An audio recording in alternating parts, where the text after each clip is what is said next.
Wrestling on weed. Wrestling on weed. Wrestling on weed. Wrestling on weed. Wrestling on weed. Wrestling on weed. Wrestling on weed. Wrestling on weed. Wrestling on weed.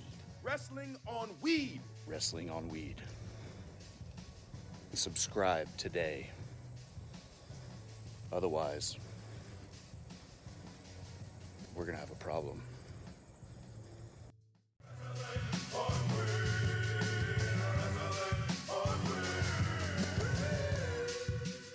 It's time for the Blunt Ratings. If this is your first time tuning in, this is how the Blunt Ratings work. We take each show and break them down into 5 categories: matches, promos and backstage segments, storytelling, commentary, and the crowd. For each category, each show can get up to 5 blunts. The average score of those 5 categories stands as the official Blunt Rating. Those are the rules. Now let's get right into tonight's edition of the Blunt Ratings. We want the smoke. Talk to him. We want the smoke. We want the smoke. Come on. Hey, what's going on, ladies and gentlemen? It's your boy, Mr. HD, in the building with another episode of the Blunt Ratings. Gonna do the Blunt Ratings for AEW Dynamite. I got Mini-Me here with me. Lennox, say hi to the people. Say I got 2 different peanut butter crackers in my hand, and I'm excited. It's his favorite. But yeah, obviously I'm late. You know, little Mini-Me woke up a little early, but we here. We still here. Wow Nation, what's going on? Gruss, I see you. Thanks for being here as always, my guy. Yeah, we had an interesting episode of Dynamite last night, but before we get into the Dynamite review, right? Before we do the Dynamite review, want to talk about CM Punk? CM Punk? You want to talk about CM Punk and the Elite coming back? Maybe? We saw some stuff. Let's see if we can see if it's interesting to the people. But yeah, you guys, apparently, Pepe the dog, no, that's not the dog's name. Larry is the dog's name. Apparently, Larry got injured in the kerfuffle, the AEW brawl out after All Out. And I need to tell, before I even say anything about this story, I need to say I might be switching sides. You know what I mean? If this is true. I might be switching sides. You know what I mean? I might be a turncoat. You know what I mean? If this story happens to be true.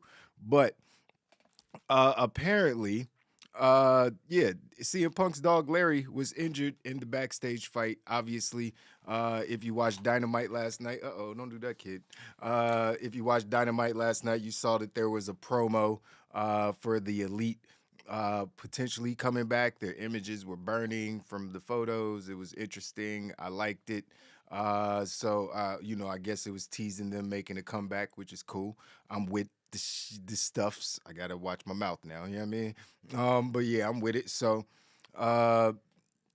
we saw that. So apparently they're on their way back. But obviously with CM Punk being injured, people are wondering, is he actually suspended or staying suspended? Is he being fired? Are they actually trying to buy out his contract? Because there's been a lot of rumors out there that CM Punk, he's, like I said, he's buying out his contract, but apparently that can't be the case, or it might not be the case. We might want to hold fast on that because apparently nobody's been able to talk about the case or the situation since it happened. Apparently him and CM Punk and Tony Khan haven't really even been in contact with each other that much. So it would kind of be impossible for them to be negotiating a contract buyout if they can't talk about the case or that they're not speaking at all. Now, the reason CM Punk was apparently so upset and felt the need to start throwing hands was because, I'll just read the story. This came from Nick Housen at WrestleGate. He said he's confirmed, they confirmed previous reports about the Punk incident. And, everybody's had to stay quiet about it. But they say from the CM Punk perspective, from his camp's perspective, whoever his camp is it FTR? I don't know who's his camp. I'm FTR and Ace Steel, I guess this is camp, and Larry, you know what I mean, and Ace Steel's wife, I guess that's his camp, I don't know. But the scrum did not seem like such a big deal, and things only escalated when Punk's locker room door was kicked in and accidentally hit Punk's dog Larry in the face. Punk reportedly took Larry to the veterinarian a few days later for a pre-scheduled appointment. It was told that two of Larry's front teeth were knocked loose and had to be removed. That, as a dog lover, as a pet owner myself, you know what I mean? Woodson sitting right here. You see Woody? Fat doggy? Yeah. As a pet owner myself and a pet lover, an animal lover overall, you know what I mean? I have animals tattooed all over me. I am disgusted. I am appalled. I think this is abhorrent behavior. I'm going to use all the big words right now. This is absolutely ludicrous. Yeah. Come on, man. You smacked the dog in the face with the door, man. Come on, man. I know it's an accident, but come on, man. I'm gonna punch you in the eyeball too. I'm sorry. Like, you're gonna leave with a black eye. You might get bit. You know what I mean? The dog can't bite you because you just knocked out his two front teeth. So what you want him to do? I'm saying, man, it's like you can't harm a man's dog, man. That's even accidentally, that man still might fly off the handle. You know what I mean? That's man's best friend. You can't do that. But that's neither here or there because there has been reports that story is not true. For multiple sources. It's like people keep throwing flames on this story. Just throw more gas on it. Throw more gas. It's like, man, it almost died off. The Elite coming back, cool. But now just because the Elite coming back, people got to come up with these crazy stories. All right, it's back in the news. Let's get some views. That's bars. We're gonna use that as a slogan. It's back in the news. Let's get some views.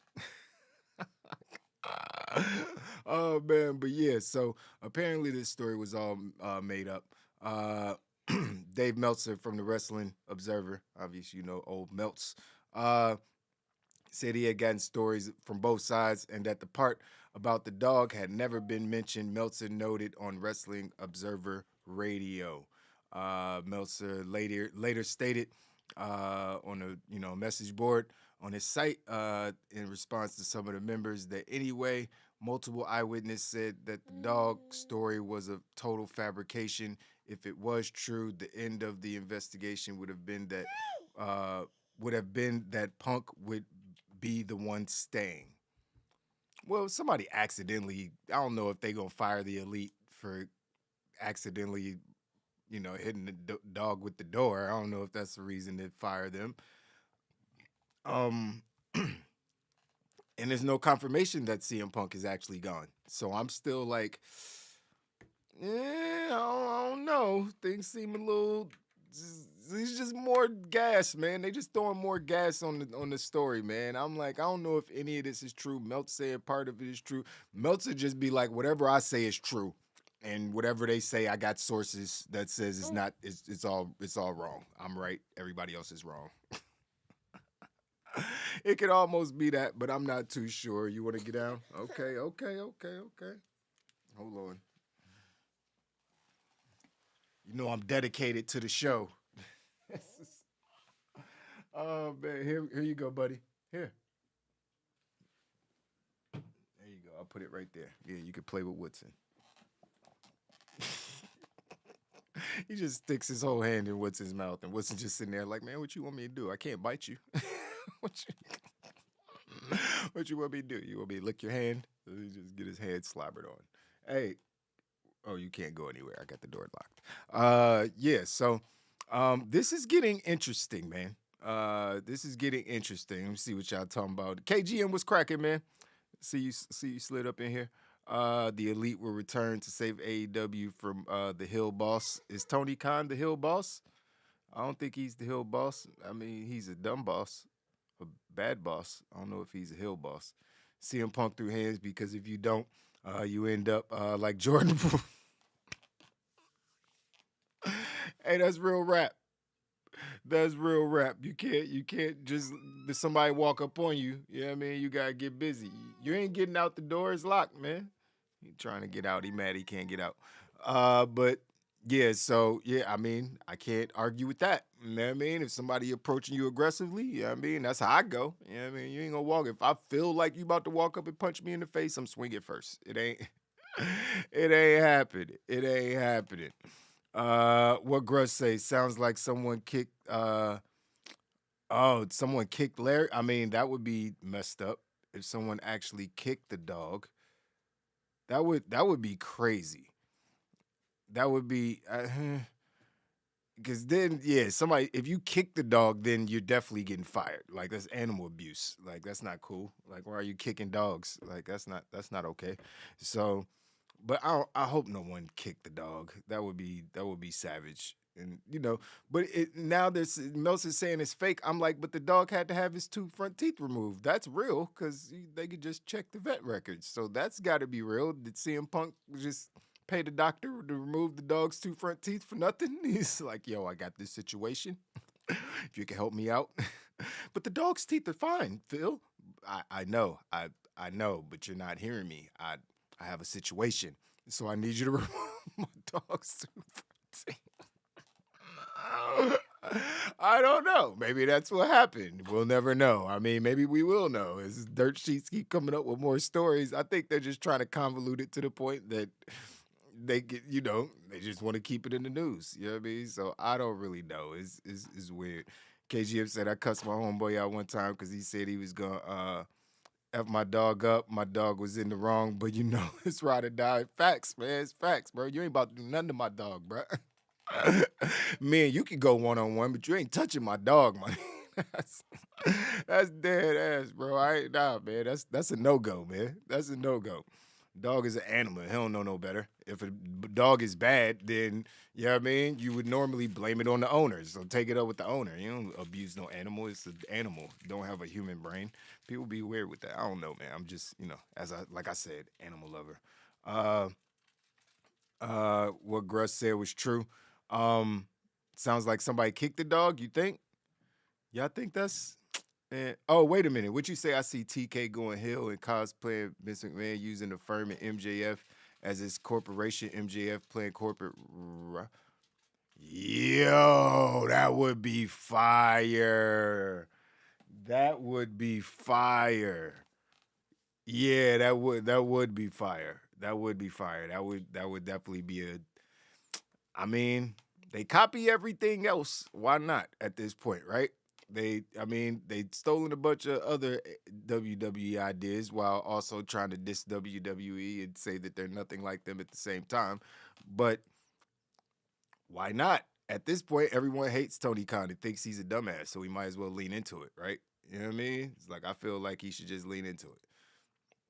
Just be like, yeah, I hear you douchebags on the internet, all you trolls. I gave her opportunity, like I created this brand for you guys, and now you want to turn on me, blah, blah, blah, blah, blah. I'm the reason you got a second option. I'm the reason all these bums have a job. They wouldn't even have nowhere to go. Vince McMahon fired everybody. He got so much material. He got so much material if he wanted to do it, and it would be super savage. And if him and MJF were on the same squad after the whole contract situation, because we heard that he secretly signed an extension and he's not going anywhere, which makes perfect sense, because why would you let him bury your company if he's not under the contract? Like, you immediately take him off TV and not put him back on if he's going to keep, I'm going to the other company. Well, motherfucker, stay off my program. You can't do that.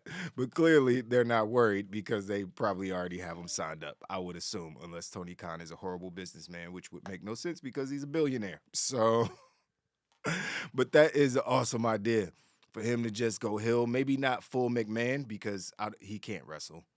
But you know what? I mean, what's his name? I forgot his name. I hate his name. Who won the WCW title? Dang, I can't. Bro, what's bro's name? I can't think of his name right now. Y'all know who I'm talking about. The guy who ruined WCW. I've tried to forget his name for so long. Yeah, I mean, forget his existence, but he was there. But yeah, it's like I feel like maybe he could. Maybe he could. He could have a corporation. He could have MJ, but the firm would have to be like, it would all have to be like a work with them fighting Vince Russo. Thanks. That's what I was trying to think of. It would have to be like the firm, we just, MJF told us to beat him down and make it look real. And, maybe that's the whole affiliation because the firm can't be babyface because they got Ethan Page. I mean, he's never gonna be a babyface. I mean, that's not true. That's not true. He could be a babyface, perfectly fine. But I don't see the firm turning babyface. It's a heel faction. They jump people. They're paid mercenaries. So I don't know. It's a lot going on, man. I don't really know what they're gonna do, but I like that idea. You know what I mean? I don't know how CM Punk, Phil Brooks would be involved in it. You know what I mean? Because I don't think he could be a babyface coming back. If he comes back to AEW, he can't be the conquering babyface going up against Tony Khan and MJF. I know you got other people like Hangman and obviously the Young Bucks. They could, take out their frustrations on Tony Khan. There's so much stuff there. That's a genius idea, actually, Russ. That's actually a genius idea. They got material for the next 5, 6, 7, 8 years if they do that. You know what I mean? Just based off everything that's happened in the first 3.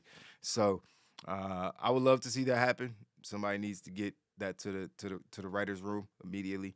But I feel like there's other things that they could do even if they bring CM Punk back. But he has to be a heel. He can't come back the conquering babyface. The fans are annoyed with him. We might not hate him. Like, I don't hate him. But, you know what I mean? I can't deny that he's a dick and he's kind of toxic. You know what I mean? So it's like, bro, you know what I mean? It's like just, especially in a work environment like that, and you the new guy and you come in, everybody listen to me and blah, blah, blah. And it's Tony Khan's fault. We all know that. But it's still like, come on, bro. You know what I mean? It's like you can't be that in the locker room. And, I don't think there's no shot at him going back to WWE. I mean, I know all the rumors and all that, and I just don't. You know what I mean?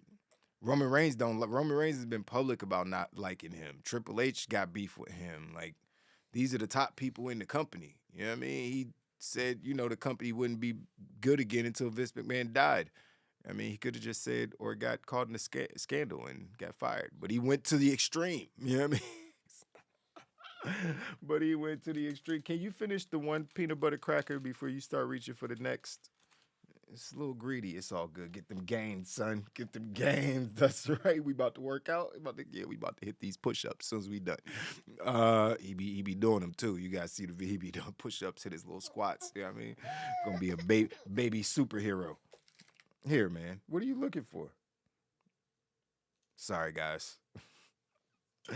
Yeah, but I mean, endless possibilities with this. I personally think AEW would be idiots to fire CM Punk, but I also think they would be idiots to keep him. I know I just confused you because I don't know what they should do. Like, I can't honestly tell you what they should do. For the sake of the locker room and the peace of the locker room, I would say get him out of there, but then you still got Sammy Guevara there. There's like, you got angry Miro and angry Andrade, and you think Andrade just gonna be happy when he come back? Like, oh yeah, it's all cool.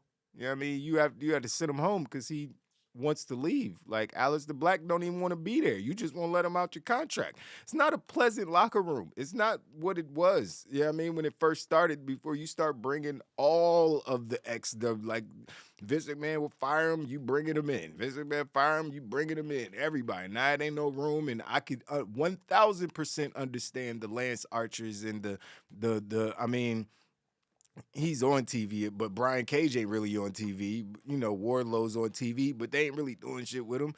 You know what I mean? The Ricky Starks and Powerhouse Hobbs, these dudes ain't even on Dynamite no more, man. It's like, it's whack. Like, Ricky Starks and Hobbs had one of the hottest feuds in AEW Dynamite. They not even on TV, my guys. You know what I mean? Not on the show that everybody watches anyway. So it's not what Cody definitely got up out of there. Cody was like, you know what? I see what's going on. I've been in the business long enough. I see what's going on. I've already been to the other company. I know I can see the difference. Yeah, I mean, it's like I'm out of here. I'm getting the fuck out of here. You know what I mean? So can you blame him? He's not dealing with all the toxic nonsense. Like, Cody is a conquering hero. You know what I mean? It's like everybody loves Cody Rhodes. Cody Rhodes has never been as big a superstar he is right now. He ain't wrestled in 6 months. Like, that's what the machine can do for you. You know what I mean? And you got a fan running a wrestling promotion. he's not the boss. You know what I mean? The wrestlers who've been in the business for 20 years, they're the boss. Like, they know way more about the business. They're more integrated into the business, how things should work, how things... They just are. They're his boss. Chris Jericho's Tony Khan's boss. John Moxley is Tony Khan's boss. Like, you know, they'll act like they not, which you're supposed to do. But CM Punk, he not going to act like he not. You know what I mean? He's trying to run a business here. You got both of them. Yeah, I see. Can Dad have some? Can Dad have some? Oh, you want Dad to pick you up? You want to do the show? Okay. Can Dad have some? Can I have some cheesy cracker?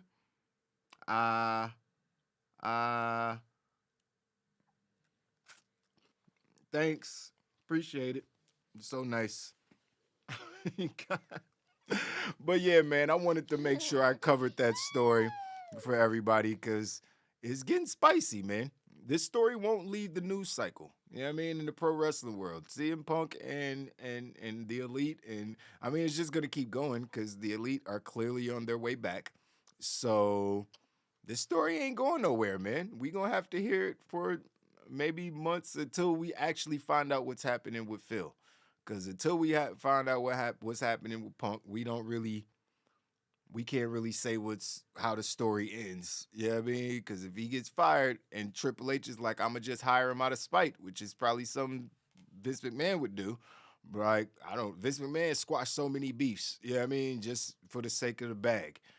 And we can't deny if CM Punk went back to WWE, he might bring a bag, like an immediate bag. I don't think he's going to move the needle like all crazy. You know what I mean? But I think he might bring in another 200,000-300,000 viewers on the regular, just those dedicated, loyal CM Punk fans that hate WWE for what they did to him and blah, blah, blah, and the ones who were begging for AEW and all these different things. So, you know, it could help. I don't think over the long term it's going to really do anything for WWE because he gets hurt so much and he's like 45. So it's like, and his stigma is kind of like, it's not the same. Like, he can still have fire matches. Clearly, he's done it.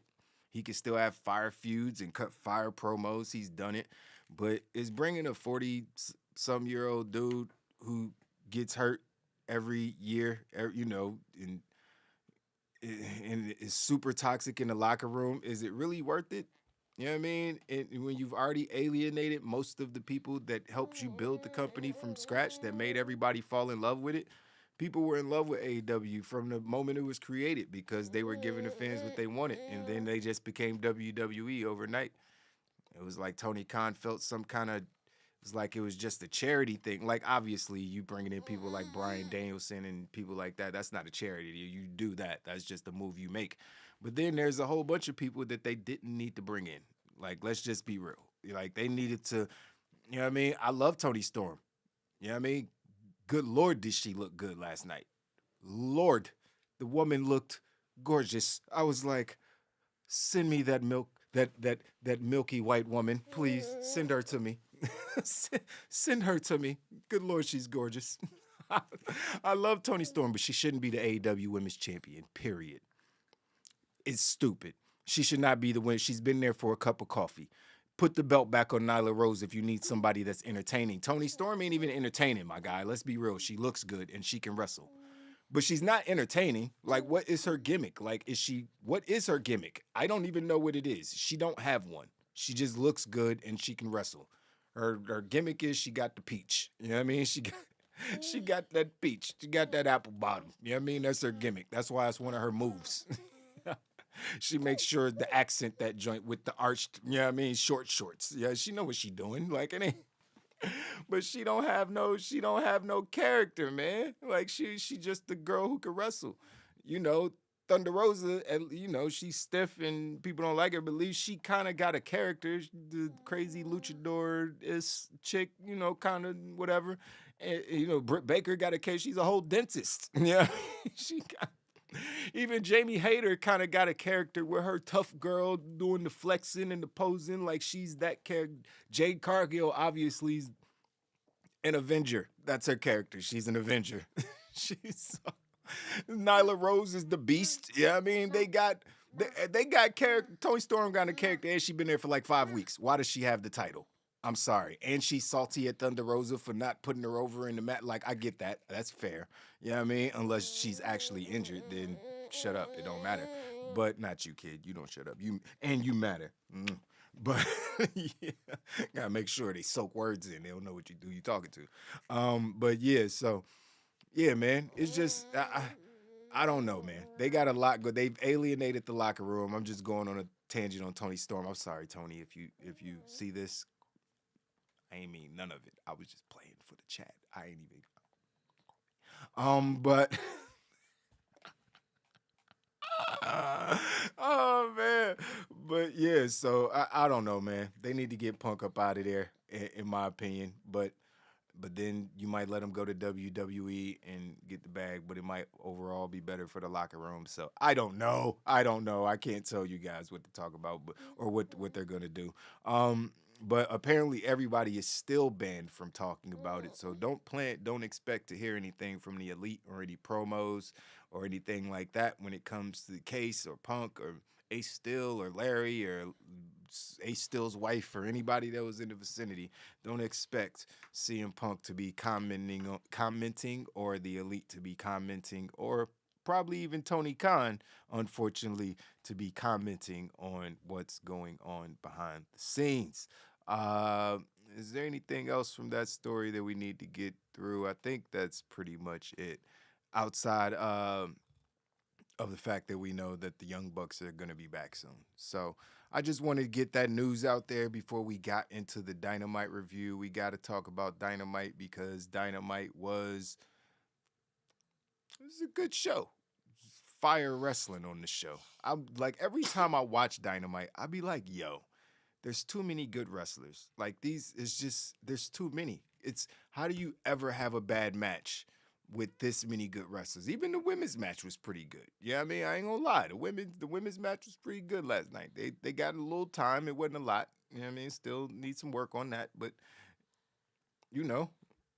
there wasn't really a bad match on the show, which is always good. Now, some of the storytelling, it just be all over the place, and it's confusing because I have no idea what's going on with MJF. I just have no idea at all. Hold on one second, guys. Like, I'm not sure if he's babyface. I'm not sure if he's heel. We'll get into it in a second, but it's just a little confusing with what's going on with MJF. You want to get back down? All right. Where's Spider-Man? Where's Big E? Did you bring Big E? Where's Big E? Bring that Big E. Bring me Big E. He's right there. Right there. Look, Big E. He trying to give me the, what's that, the Maximum Male Models high one? You want to give me the high one? I wish I could have saw that. Oh, man. But yeah, so I don't know what's going on with MJF, man. He just seems like he's obviously stuck in the middle. Apparently, he doesn't want to be heel, but let's just get into the review. We got to talk about everything that happened on Dynamite. Obviously, we had, a victim of sexual assault, Excalibur, Tony Schiavone, and Taz on commentary. And if you know what I'm talking about, you know, because I swear to God, if I was Excalibur, I would have punched Regal in the face a long time ago. Like, bro, stop it. I'm uncomfortable. Clearly, they have an arrangement to where he gets to make those jokes, but I just be like, no, I don't. Like, have you checked with it? Are these warranted advances? Like, this is just. If he was a woman, that would be completely inappropriate. You know what I mean? He's like, so I don't know how it's okay that he's a guy. You could just walk out to the commentary table and say, yeah, I want to dig in them guts. That's basically what he be saying. I'm like, hold up, bruh. Hold up, Regal. But Regal was out there because we had a tag team match. He's definitely playing a pat. Yeah, I mean, he trying to pat Excal. Oh man, I'd be like, bro, you can't just do that, man. I can see if Excalibur was like out or something. This is like, you trying to out him? Like, damn, man. Like, even if he is with the business, like, why you putting all this business out there? I was like, man, it's so you could tell, like, Taz be like, all right, man, let's talk about the show. Let's talk. Oh man, it's like every time he comes out there, they just expected it at this point. It's just so weird. He's worse than Charlamagne and DJ. Yo, God, those dudes are really weird. That's just they're really weird. I don't like neither one of them. Envy's way less or way worse than Charlamagne. Charlamagne got an intelligent side to him. You know what I mean? He's still like, people. Hey, get out of there. People in the industry, they trying to get the bag, so they say certain stuff. So I kind of see through some of that stuff where they don't really believe the stuff that they be saying. They just saying it so they don't offend other people. Yeah, I mean, I get that. But DJ Envy, I just believe he's just a weirdo. He's just soft as Charmin. You know what I mean? He's just, I can't. He's basically like his wife emasculated him so bad, said he was bad in bed and all that. What? Like, how your wife, she ain't got no respect for you. She knows your whole is based off your reputation. Like, you ain't DJ. I mean, he probably still DJ at the clubs, but I'm saying he's a host. She gonna bury that. That's a burial right there. You want to talk about somebody getting buried? DJ Envy got buried by his own wife. It's always the wives that do it to you, fellas. Be careful. But yeah, man, let's talk about this show. Yuta tagged up with his BCC. Not BBC, don't confuse it. I know it sounds close. They put the P in there. Can we go BPCC? I know that's harder to say. It's a tongue twister, but still, that BCC is a little too close to something I'm going to see on Pornhub on accident. So, hey, no, leave that alone. Yeah, you know what you're doing. Come here. Sorry, give me 1 second, guys. No. Here. Put Big E and the Spider-Man in a wrestling match. Big E versus Spider-Man. And coming to the ring is Big E versus Spider-Man. Do whatever a spider can. Oh man. But yeah. So okay, wait a minute. Okay. I didn't need to come back and see this comment. This is what is going on.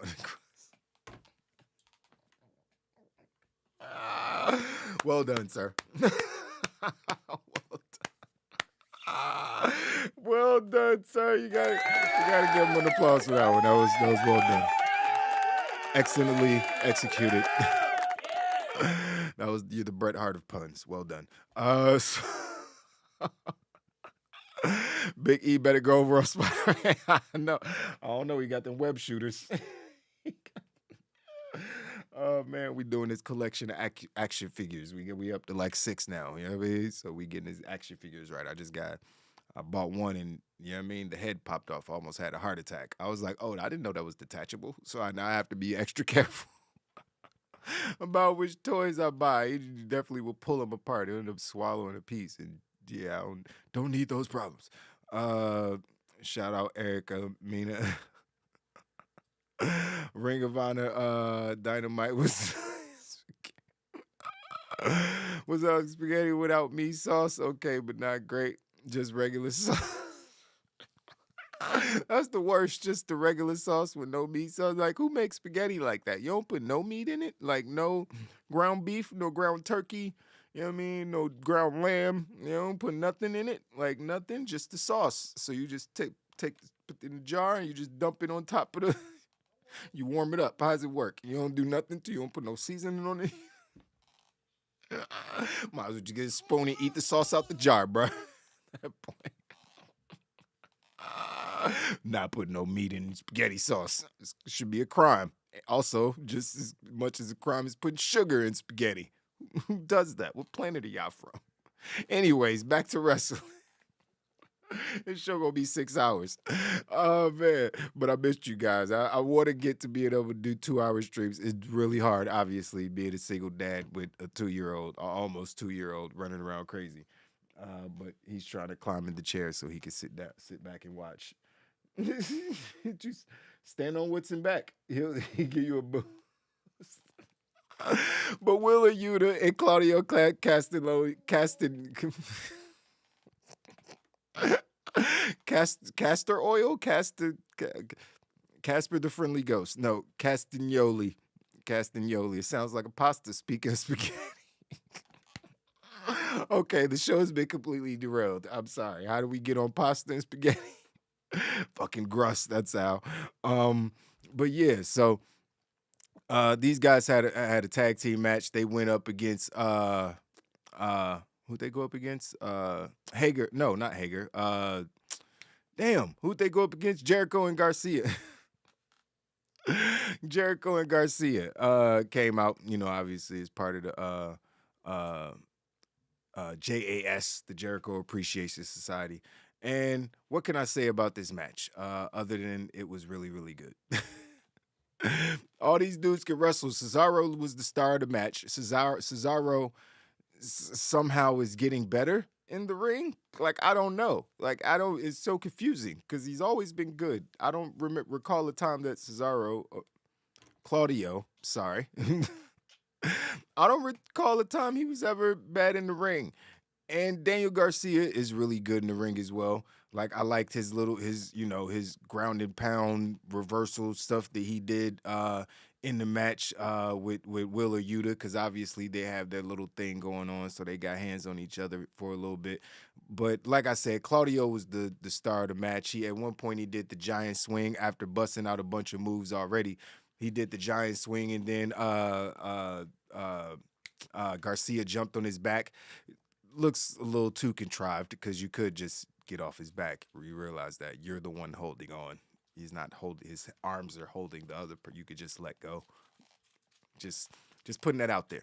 But he didn't. So he held it. He held on to his shoulders, and Cesaro did his his whole Cesaro swing. He got like 6 or 7 swings in with both guys. It was it was cool. It's a feat of strength. You know what I mean? But it's still a little contrived. But whatever. You know what I mean? But after that was my favorite part of the match was the finish. You know what I mean? When Cesaro basically did the Braun Strowman choo-choo train, but way better.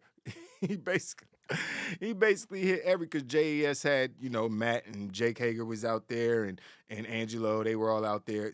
I think Sammy was out there too. Yeah, I mean, Sammy was in the match. Why did I just say? I'm so tired. Not Sammy wasn't in the match, but he was out. Was he out there? I don't remember Sammy being out there. I don't think he was out there because he had his match. I don't think he was out there for their match, now that I think about it. Y'all let me know if I'm wrong. I can't remember if Sammy was at ringside, but if he was at ringside, he got hit up by Claudio as well. Claudio, I think he hit a couple people with the forearms, with the uppercuts, I mean. He threw somebody over the barricade, you know what I mean? It's like he basically went in a line and destroyed everybody, and then got back in the ring and hit his neutralizer, and yeah. They got the 1, 2, 3. It was a fire match, man. Willa Yuta looked good in the match too. It was what it was. Willa Yuta is Willa Yuta. You know what I mean? But the fact that they came out on top, even with there being interference, was a good look for the Blackpool Combat Club. I can't do it because I'm going to say it wrong and then it's going to sound weird and I don't want those problems. So I'm going to just have to say the name all the way out every time. It's the Blackpool Combat Club. That's what we do. Oh, man. But, yeah, it was Jericho got pinned by Claudio, which is good for Claudio. Obviously, he lost his AEW ROH World Championship. Oh man, these shows get ROH off of this program. Damn, man, but it is what it is. So that was a good first start. Then we saw backstage that Willa Yuta and Claudio were going back there. Daniel Bryan was, getting ready for a match or whatever. Renee was. Oh, shout out to Renee. First of all, let me just get that. I should have said that at the top of the roof. Shout out to Renee, because she also looked amazing last night, and she is amazing at her job. YW, well, they did want to hire her back. She didn't want to go. She wanted to go with her husband. Makes sense. But damn, she's a find for any wrestling promo. Like, I didn't realize how much I missed her until, she came back. Because, man, her facial expressions, the way she asks questions, how simple and basic she keeps it while also asking the perfect question every time and not looking intimidated by the wrestlers, just looking annoyed most of the time, like, or being able to like get in between ladies and use her voice. I don't know. It's just Renee killed it last night. She was on the show a lot, like 5 different segments, but I don't care because she killed it. So I'm a big fan of Renee. Probably even more so now. I don't even know. Maybe give it a few weeks. Obviously, our run on commentary, Raw commentary, was terrible. She wasn't great. But also, she had Vince McMahon in her ear, which can't be fun. You know what I mean? So that was what it was. But, yeah, she's interviewing Daniel Bryan, and Wheeler Yuta pulled up like, yo, I'm a grown man. I'm not your son. Because obviously Bryan Danielson last week was basically saying he gotta talk to him and blah blah blah. They having their little issues inside the Combat Club because Bryan or Wheeler feels some way about Danielson not being able to see what Garcia was all about from the jump. You know what I mean? But it's cool. They start yelling and screaming at each other, and Claudio had to, get in between them. You know what I mean? Claudio and Regal, they both were there. Had to get in between them, separate them, say, it's Wheeler's birthday, man. You go out there, you have your match, and then after that, we gon', all go out and we gonna talk about this. You know what I mean? Like grown men. You know what I mean? So I like that. You know what I mean? Daniel Bryan was like, happy birthday. Bitch ass. I watch my language, I'm sorry. But that's kind of what he did. He's like, happy birthday. Fucking hate you. He said it under his breath. But it was funny. But yeah, so what happened? Oh yeah, after that, Jericho was all hyped up because he just got beat, just got pinned. So then he was like, I'm challenging anybody. He said, I'm going for all the titles, the tag titles, the women's championships. I was like, bro, you're literally, his whole group was looking at him like, all right, so what are we here for? They were like, yeah, and yeah. Wait, what? Tay Conti was on the end and A to J. They were like, so, all right. The women's title too, but it was funny though. He put out another open challenge. You know what I mean? He said he wants all the belts, he wants to beat everybody. He's laying out another open challenge for the Ring of Honor title. What are you yelling at? Okay, you get back up. So he challenged anybody. So we're gonna get a surprise for the Ring of Honor Championship next week. Who's Chris Jericho gonna face, son? Who's it gonna be? Who y'all got y'all money on? You know who I got my money on? I got my money on Nigel McGuinness because he just got fired or he just quit WWE. Whatever happened, he's not there anymore. I would assume because he wants to go somewhere and wrestle, because otherwise they should have kept him for commentary because he's one of the best. So, yeah. Chris Jericho's definitely on TV way more with the Ring of Honor title than all of the belts except for the world title. Like, it's the AEW World Championship and the Ring of Honor World Championship #2. That's their mid-card title, is the Ring of Honor World Heavyweight Championship. That's AEW's mid-card title. Like, I don't know what Wardlow's holding. Wardlow's holding basically the same thing that Samoa Joe is holding, a belt that means nothing. They both got the same thing. So, I know, don't grab the mic, son. We talk it to the mic. Say something. Say car. Say car. Car. Say car. Car.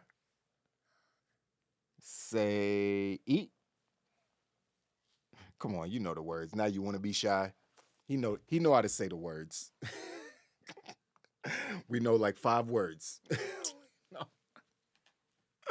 Oh man, but yeah. So it's more JAS on the program. Like I said, the Ring of Honor World Heavyweight Championship is the actual mid card title for AEW. Come on, son, you can't grab the mic. It's so goofy, man. So yeah, after that we had a number one contenders match for the AEW World Tag Team Championships held by the acclaimed Scissor Me Lennox. Scissor Me. See, you can say scissor me, daddy, because I'm your daddy. So you can scissor me. Yeah, you don't know how to use your fingers like that. That's good. That's good. But yeah, we had Adam Cole versus Jericho. No, Adam Cole, like concussion and neck injury. No. Unless they've been building up to this for 6 months and they just been lying to us the whole time. Like, I don't see it. Nah, Adam Cole's hurt. They talking about his career might be over. You know what I mean? Like, rumors his career might be done. So I don't see that happening. I hope it happens because that means he's okay, which is what we all want him to be. So I hope that is the case. But who knows? But after that, like I said, we had the number one contendership for the AEW World Tag Team Championships, and it was FTR going up against Swerve and Our Glory. And hey, what's up? What's up? You want to play with your toys? Yeah, you want to play with your toys? Give me 1 second, guys. I'll be right back.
Oh, main scene. There we go. Thanks for hanging, guys. Sorry about that. But yeah, so Swerve and Our Glory versus FTR is where we left off. And what can I say about this match, man? I think this match was everything that people expected it to be, right? Like, if you're gonna have a match between these two teams, this match was really, really good. I think who started the match off? Oh, first of all, I got to mention that the Gun Boys was out at ringside dressed as FTR, kind of terrible Halloween costumes, mocking FTR. It was pretty funny, actually. But I think I I don't remember who started the match. I think that Keith Lee Swerve and Dax started the match. I think I could be wrong. But they were going at it. They were doing some chain wrestling. At one point, Swerve got onto the second rope and kind of slipped off. He was about to do, or it might have been the top rope and slipped off. It was the second rope because he landed on his feet, and then he actually just went and did a crossbody splash anyway. Good way to recover. They continued on. At one point, Keith Lee got into the match. Obviously, and started doing his thing. They were telling a story the whole time where FTR was trying to hit the big rig on Keith Lee, which is obviously a feat. I don't know why they didn't just try to do it on Swerve, but cool. They kept, they were trying to do it. They couldn't quite get it the first 2 or 3 times. But it was still dope or whatever. Harwood hit a couple German suplexes on Swerve at one point. They did some tag team moves, while Keith Lee was outside the ring recovering or whatever. Cash suplex Keith Lee. This was a good spot too. He suplexed Keith Lee big ass off the top rope, which was crazy. Did a superplex off the top rope, and then Dash hit a splash, but Keith Lee was kind of like rolling over, so he kind of like splashed his shoulder, which might hurt more. I don't know. Might not knock the wind out of you, but it might dislocate your shoulder. I don't know. Crush you or something. But obviously Keith Lee's a big boy. He could withstand that. Keith Lee at one point, did the shoulder charge and all that, the tackle, knocking everybody out. It was a great match, man. Everybody got good spots in. Swerve looked like Swerve, you know what I mean? Just smooth in the ring. Outside of that one time he slipped off the ropes, but he still recovered so well from that that you couldn't really tell. Can you guys? Jesus. Those sirens are so loud. I hope you guys can't hear that.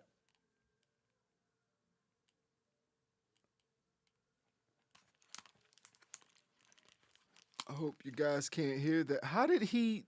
Hold on, guys. This kid is too smart. Jesus.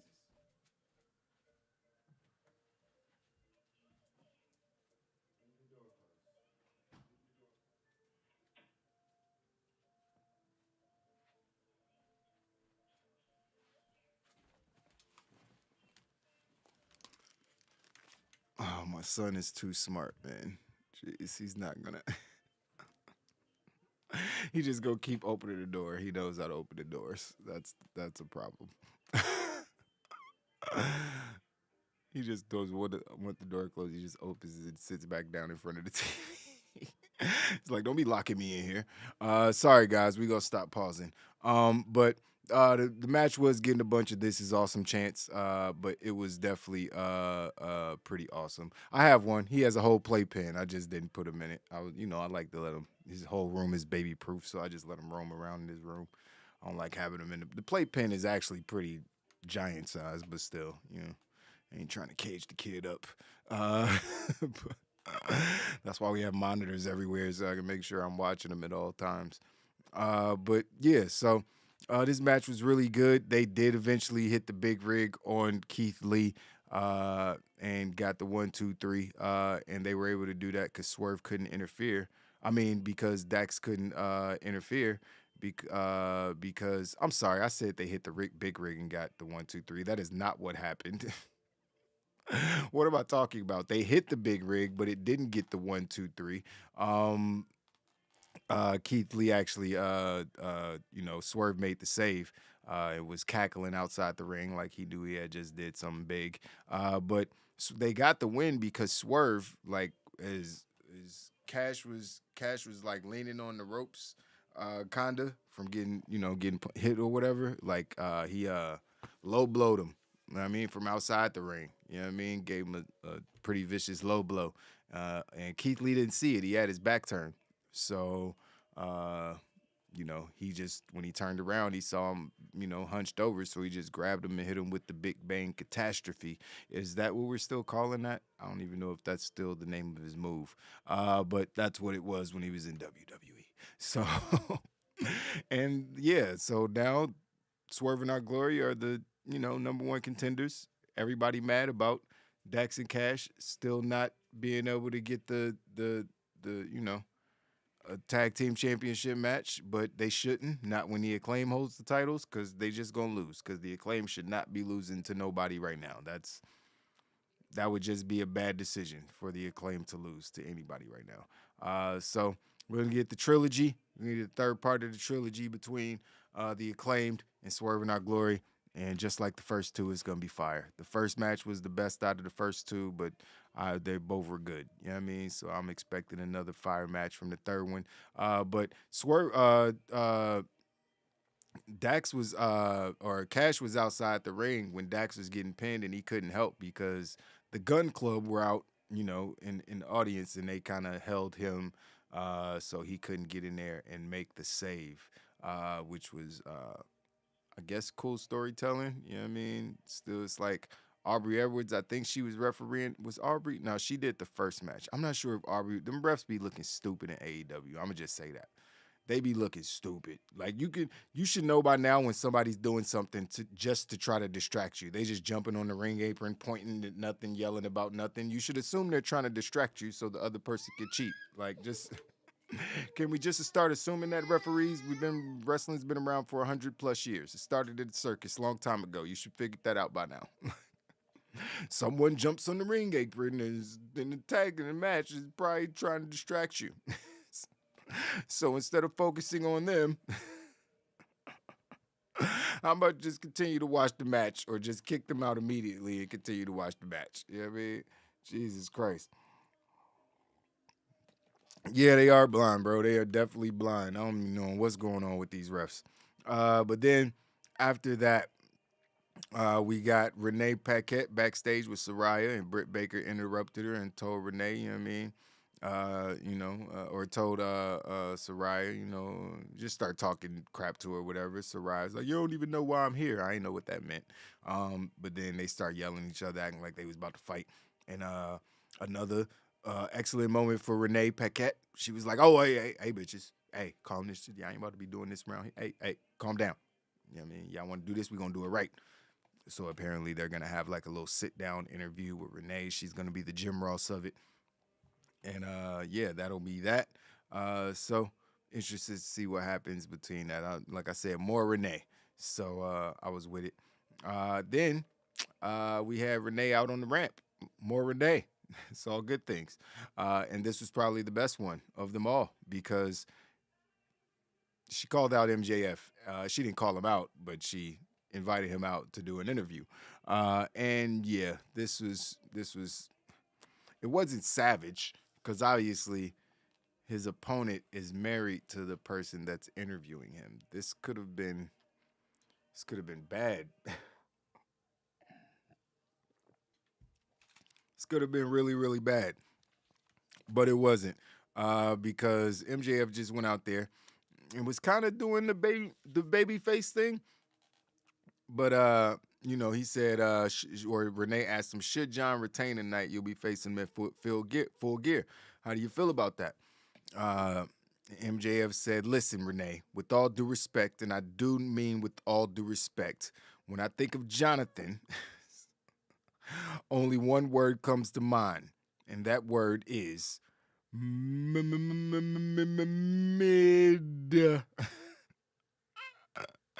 Last week when I said I was going to earn it, I meant what I said. I may have gotten carried away when I said I was going to wrestle the whole thing clean, though. I mean, come on, I'm still MJF. He said when Regal said he used his brass knuckles because he wanted to, not because he wanted to, not because he had to, alluding to my Dynamite ring. So I promise I will not use my Dynamite ring at Full Gear. I will because I don't need it. I only need a grudge, and I'm chock full of those. And he said some more stuff. Then he said, it come November 19th, I ain't fighting Regal. I ain't fighting Moxley. I ain't fighting Penta. I'm fighting every single scumbag who said I wasn't good enough.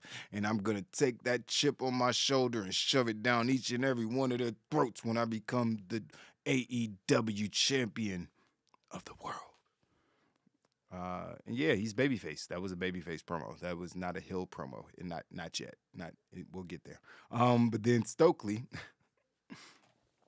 Why did my? Come on, what is going on, man? How's it charging and dying? Today. That's why it's hard to do a live show with the kid. You still holding that cracker? It's like it's a souvenir. But yeah, so Stokely came out after that and interrupted the interview. He did interrupt. And he said, Max, I get it. You want Mox at 100% at full gear, and we won't lay a hand on him.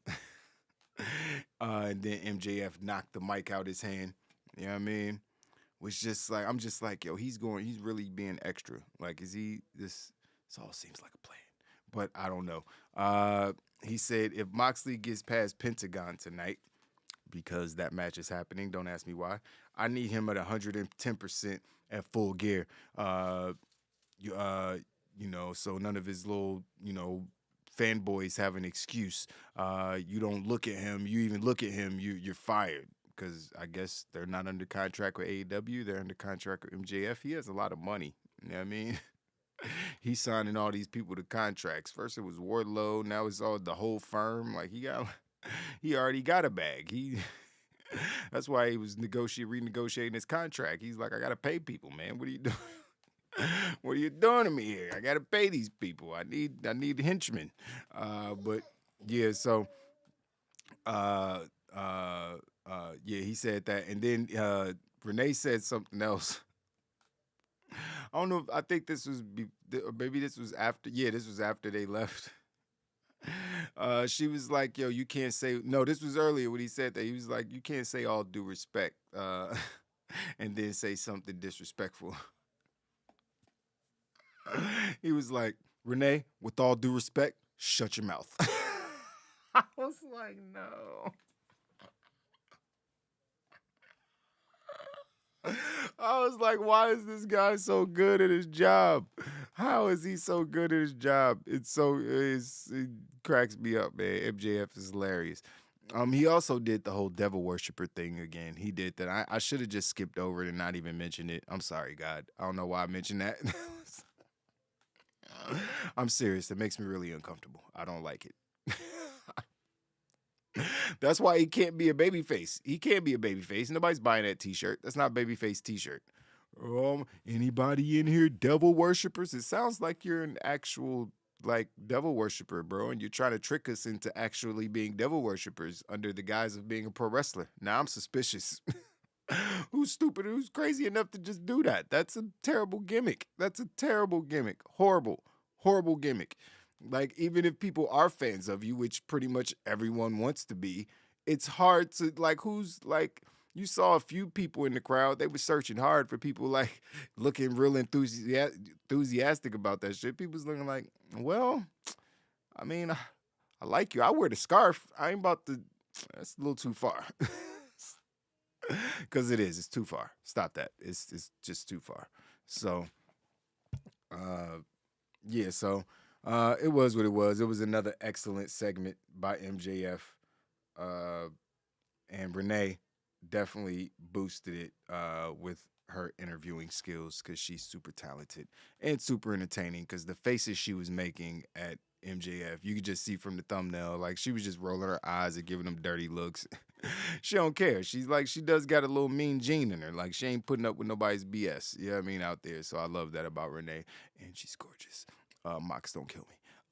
But yeah. So that segment was cool. Then we had the American Dragon, Bryan Danielson, going up against the Spanish kid, Sammy Guevara. He was out there with his hot Spanish wife, Tay Mello. And yeah, it's another good match, man. A lot of, Spanish flies. I think he did 2 of them. He did one from the ground and then one off the top rope. The one off the top rope looked kind of vicious, though. It was pretty, And he did it really quick. He jumped up there, did it real quick. You know, he ain't no hesitation. Sammy can wrestle his ass off, man. I didn't even need to say that. He can wrestle his ass off. Bryan Daniels is probably the best pro wrestler on the planet. So what is this match supposed to be? It's gonna be good. Of course, it's gonna be good. Bryan doing a lot of grappling, bending fingers and elbows and stomps, and kept trying to get the label lock on. Got it on one time. Sammy got to the ropes. But yeah, the match was really good. Bryan Danielson did end up winning. You know what I mean? With label lock, this match got a lot of time too. But yeah, so and it wasn't the label lock. I think he put him in a triangle or arm bar. It was one of those. I can't remember, but it wasn't a label lock. I think it was a triangle. He choked him out with a triangle, I think. And the ref stopped it. So, yeah, that was it. Renee Paquette, more Renee. She was backstage with Ray Phoenix and Alex.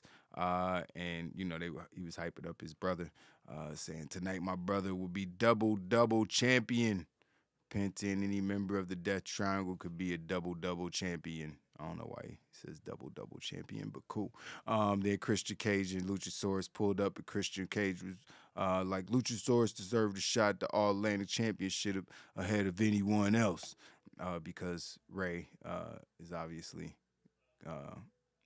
in the running for that too, I guess. They already got the treat. There's too many people in the cup. Why isn't there other people? Why are you trying to make double champion when there's whatever? But then Orange Cassidy just pulled up like, hey, you guys talking about me? you want this? Next week, let's do it. So we have a triple threat.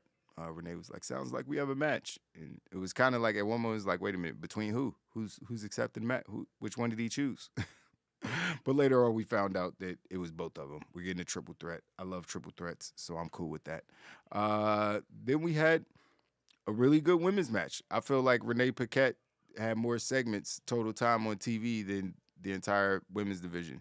But I'm cool with it because I enjoy Renee once again. But she definitely had a lot of time on the show. But then we got a great match between Rio and Jamie Hayter. Rio is great from fighting underneath, got the little baby face fire in her. Jamie Hayter is, becoming a fan favorite. The crowd is cheering her, even though she's the heel. You know what I mean? If it wasn't for Britt, she probably wouldn't be getting booed at all. Britt and Rebel, but, Jamie Hayter, he was telling a story. Jamie kept trying to hit the ripcord, but Rio being small and, slinky and, able to reverse it into different moves or whatever. Rio got some offense in, but Jamie kind of tossed her around a little bit. Ended up actually hitting the ripcord clothesline, ripcord lariat. Looked vicious too. Rio sold the hell out of it. So good match between these ladies. Jamie Hayter, puts me in the mood for cupcakes. Don't ask me why. You know why. But after that, guess who was on TV? Guess who was on the screen? Take a guess. Who was on? Renee Paquette. She was back. And yeah, she was interviewing Eddie Kingston. Eddie Kingston walked in front of the camera. Hey guys, what's going on? I'm super happy. Can't you tell?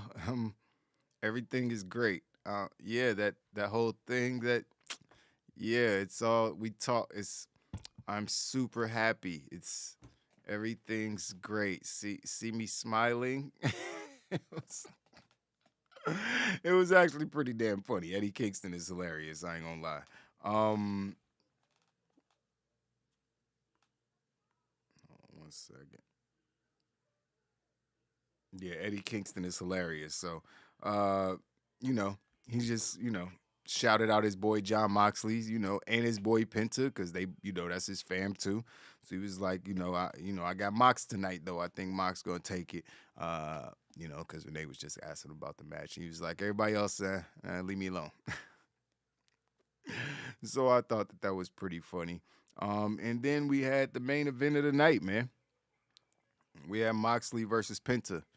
A good match, man, between two hard-hitting dudes. They were doing the whole, hey, you slap me in the chest, and I'm going to chop you in the chest. Hey, hit me again. I'll be like, no, I'm not asking anybody to hit me. It's a fight. Like, I'm not, I don't want to get hit.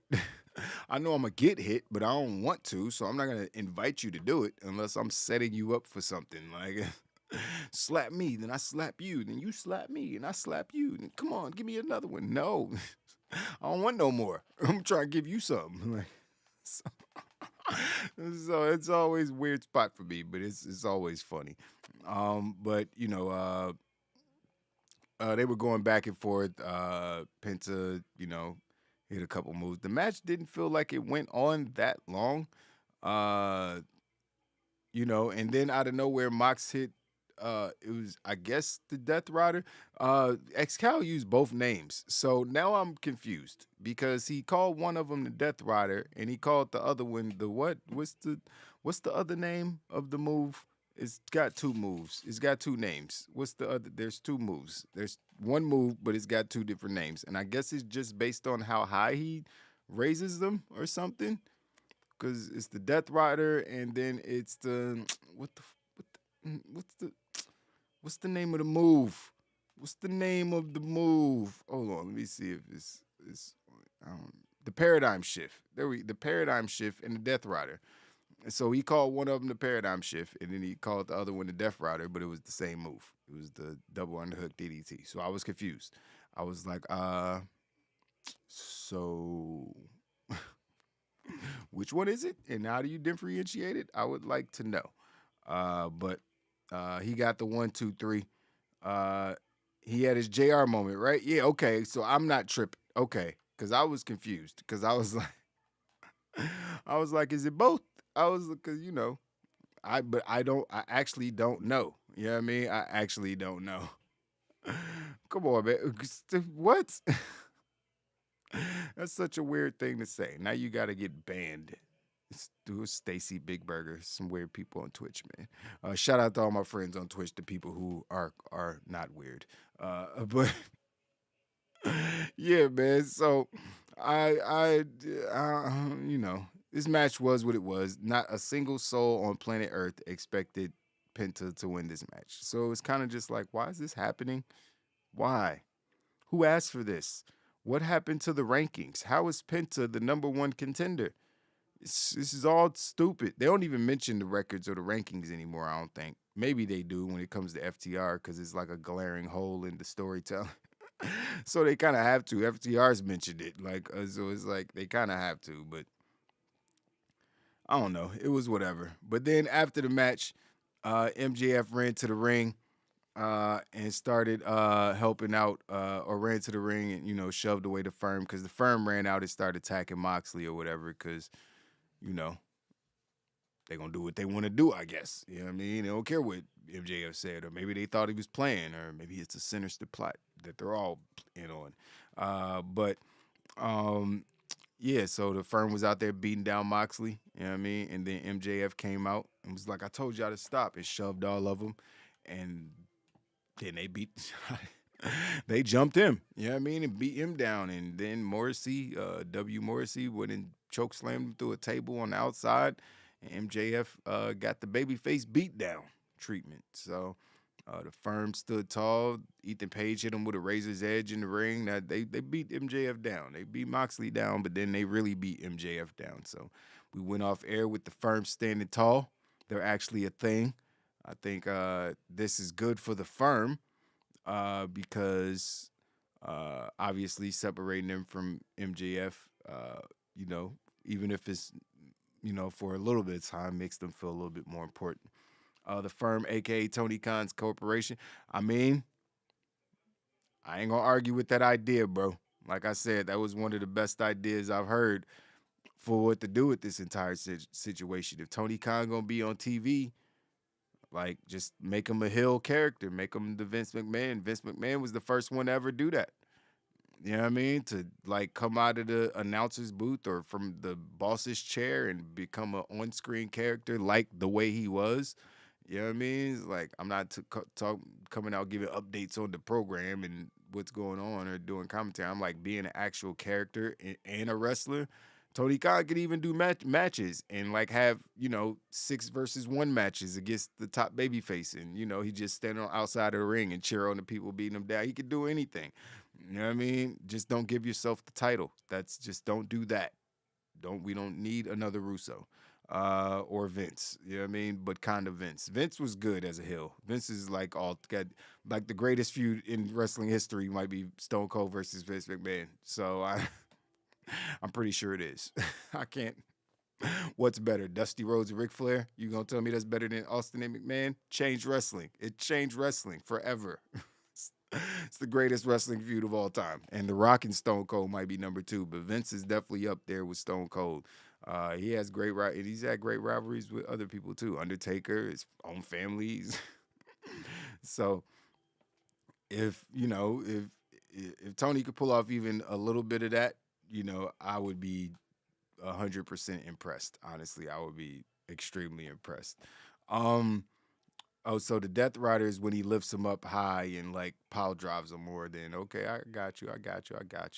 AEW ranking died when Cody Rhodes left.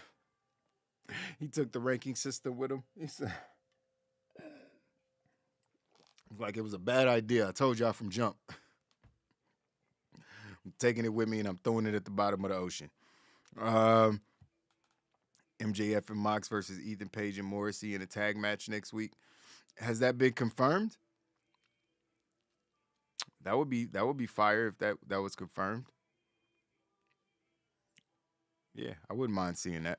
But yeah, that was the end of the show, man. That was the end of the show. It was a lot of good wrestling matches. Like I said, there was not one bad match on the show.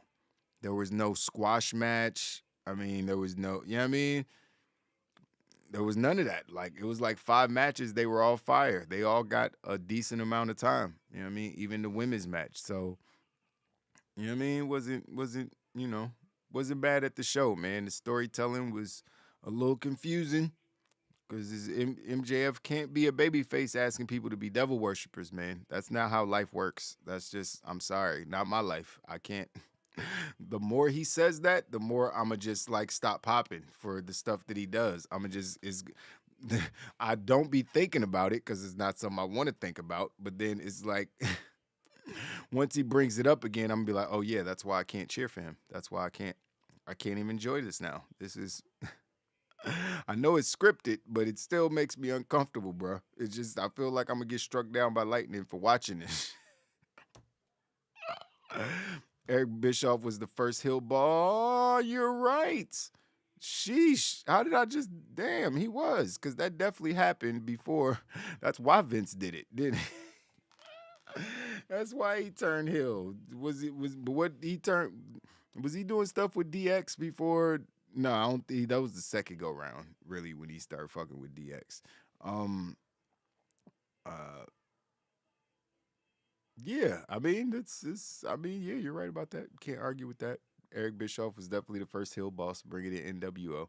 Kind of like the same concept that you're talking about with the corporation. You know what I mean?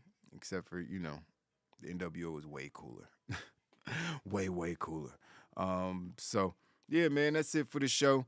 I didn't give it a official blunt rating, obviously, because it's hard to do all these things at once with a kid.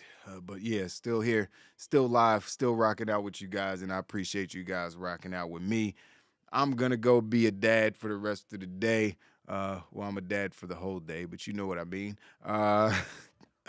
And try to get some work done, prepare the shows for this week. Lennox, you want to say bye to the people? Come here.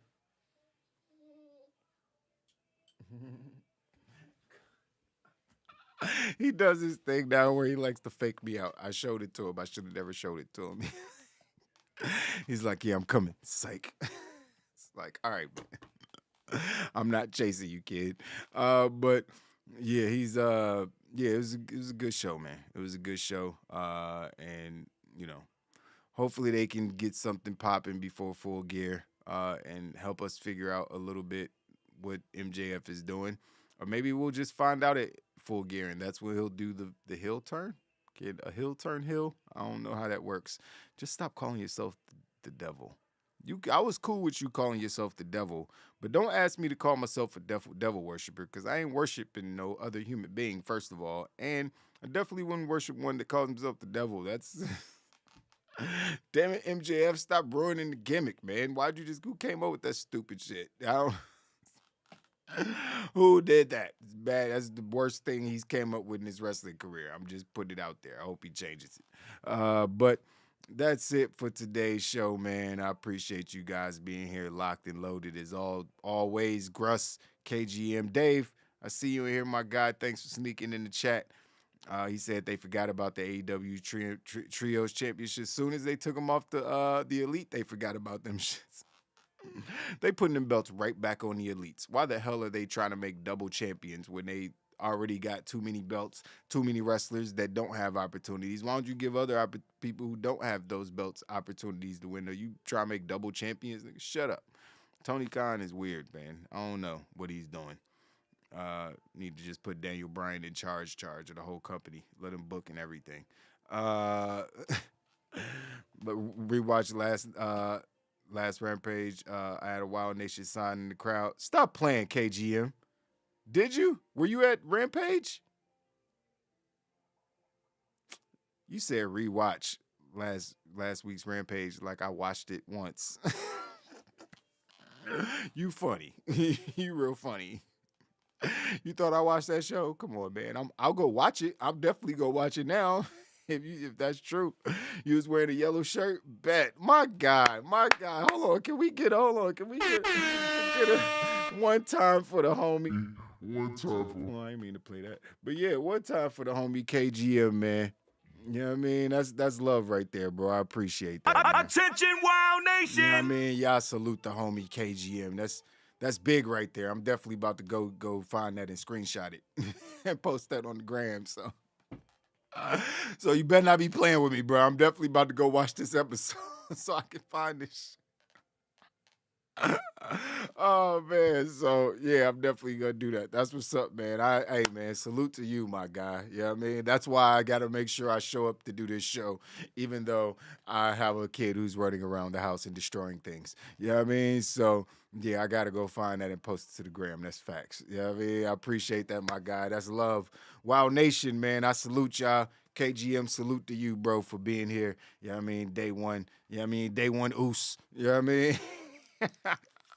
I appreciate you guys 100%, man. KGM was at AEW Dark 2. Come on, man, stop it. That's too far. That's too far, Gross. You know what? All of y'all, the whole crowd would have to be in the crowd with shirts with my face on it, the logo on the back of it, with a sign. They would have to let me broadcast live. I ain't watching that shit. Ain't no way. Yo, my kid is hilarious, Sean. Yo, can y'all see this?